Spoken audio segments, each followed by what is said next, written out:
How true is these money power allegations? Mr. Mishra, there have been talk 2,000 rupees, 3,000 rupees, even 5,000 rupees a vote, true or not? This is, money matters. As they say, money matters in these elections, especially in the Joggi Jhopri colonies, money matters.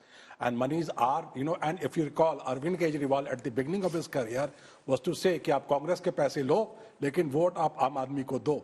This time he doesn't say कि आप आम आदमी के पैसे मत लो या आम आदमी पैसे नहीं दे रहा है, In fact, Rahul, I told you in the last this thing that, I take umbrage to the point that he had limited resources.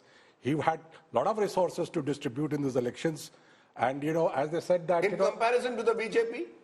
Did he have the same resources that the BJP has? As Arvind Kejriwal gave a good fight to the BJP on this ground also, I would say that. On this ground of resources. And one of the reasons that they put the large posse of policemen outside the Joggi Jhopri colonies was कि ना कोई दारू अंदर जाएगा, ना कोई voter bahar aayega. That was the kind of thought which was being spread by them. But purely in terms of numbers, Rahul, and we can look at it on your election dashboard at some stage. What is going to be required today is about an 8% swing, 8 to 9% swing. Part of that also could come from the Congress party taking away votes of the Aam Aadmi Party. But you're looking at two parties which had a 15% difference, 1-5. That's huge in 2020. BJP needs to therefore get an 8% swing, roughly, to be ahead of Aam Aadmi Party, plus hope that a part of the AAP vote has gone to the Congress. Both could happen today and the BJP could sweep Delhi.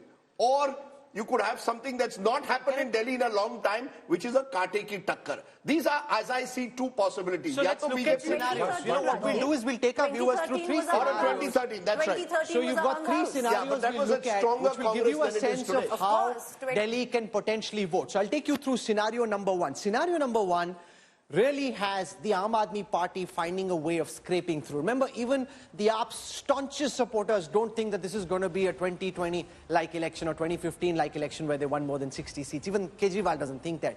So scenario number one is that women, and there are enough data within the Aam Aadmi Party, their own polling shows this, external polling shows this as well, that women have voted more for AAP than men have. So if women vote overwhelmingly for AAP, the past post-poll data says that there was a 15-20% gap amongst women in favor of AAP. If that continues, then Kejriwal has a chance. What he also requires is that there be no split in the slum vote, that the slum vote, like it was in the last election, fragments just a little bit, but not much. And finally, that this becomes an election which is fought on class lines. It's not so much about caste, it's not about geography, it's about class. If these three things happen, then Kejriwal can find a way of scraping through. So no matter what BJP is saying, Kejriwal is still holding on to hope that there is a way. The second is 2013-like redux, 31, 28 and 8. That was the scoreline in 2013. Can that get repeated? Neither side gets a majority. The BJP rises very clearly, the AAP slips very clearly, but it's not enough for a clear mandate. And therefore, you have a situation where neither side gets to 35. Then there is scenario number 3, which is why Nadda ji is smiling this morning. It is his last election as party president. The BJP will have a new party president soon. This is where it becomes a referendum on Kejriwal. And 10 years of anti-incumbency really takes its toll. People say enough is enough. We're done with this theatrics. Don't want any of this drama. Let's get rid of the guy. In which case, the BJP could have a landslide victory. So those are three broad scenarios, Rajdeep. Which one are you by? Where is your money this morning? After Haryana, I am not getting into any predictions. The worst thing, it is injurious to health. All your three scenarios are possible.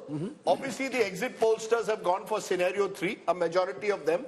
But there are other pollsters who predicted Kate ki takkar. Preeti mentioned 2013, but remember in 2013 it was a triangular fight. True. In the truest sense of the word, because the Congress also had a solid 25-26% of the vote. I don't think the Congress is coming remotely close to that figure anymore. So it's bipolar to a large extent. Therefore, I think it is either you reject Arvind Kejriwal wholeheartedly and the BJP wins big. In a Kate ki takkar, given that vote shares have not increased substantially, then you could have an election of a kind, as I said, Delhi's never seen, where 5 or 10 seats here and there could make all the difference. So these are the two scenarios I see. No, in Delhi, what's happening right now, which is usually doesn't go, for the incumbent, is it's a seat-by-seat election. And when there's a seat-by-seat election, then the incumbent really stands to not gain as much.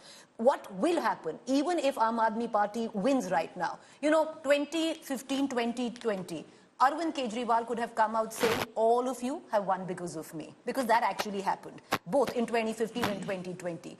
Today, I think there is a chance, because there have been so many changes that have been made over 20, that even if the Aam Aadmi Party, contrary to exit polls, pulls this election, I don't think Arvind Kejriwal is in a state to say, all of you have won because of me. Because it did come down to a seat-by-seat election. This is the problem of the BJP. If you look at their leaders who are contesting election, beyond 4 or 5, they haven't done enough work in their own constituencies. And this has been a worry for the BJP.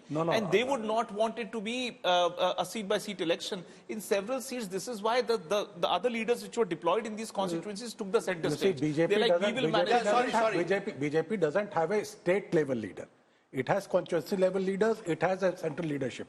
It doesn't have a state leadership. That is the problem of BJP. He's not had the state leadership for 2.5 decades. 2.5 decades. It doesn't have a state leadership. The candidates are, by and large, strong candidates in their constituencies.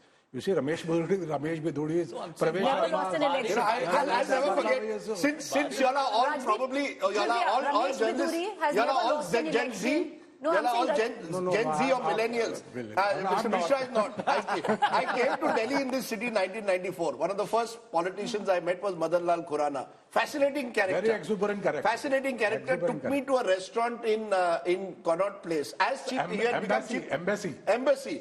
Where we had excellent chole bhature, lassi. Sir, एक flight में वापस ला रहा है, एक छोले भटूरे खिला रहा है. देखो नहीं, chole bhature. I'm now chole bhature. Nothing wrong. But I found him a very interesting character because he told me the history of where he'd come from. You see, the old Delhi BJP, I think people of this generation needs to know, was that old Punjabi, hatte khatte, chole bhature, lassi. It was great. There was him, there was O.P. Kohli, there were these leaders who had come from the Vijay Kumar Malhotra. And all very, Vijay Kumar Malhotra, first Metropolitan Commissioner of Delhi in 1967 after an election. L.K. Advani also was there at the time in charge of the state. So BJP has a long history. Just now when he mentioned, I was just thinking when Rajat mentioned, there are no strong BJP leaders. In the 1990s, when you came to Delhi, all the strong leaders were from the BJP. In fact, it was the Congress at the time. Good old Jagpravesh Chandra, who would give you coffee in IIC, just to make sure that both sides gave you. Jagpravesh Verma, very erudite man, very anglicized in a way. 1983 became the chief executive. He was the original Khan market one. That's right.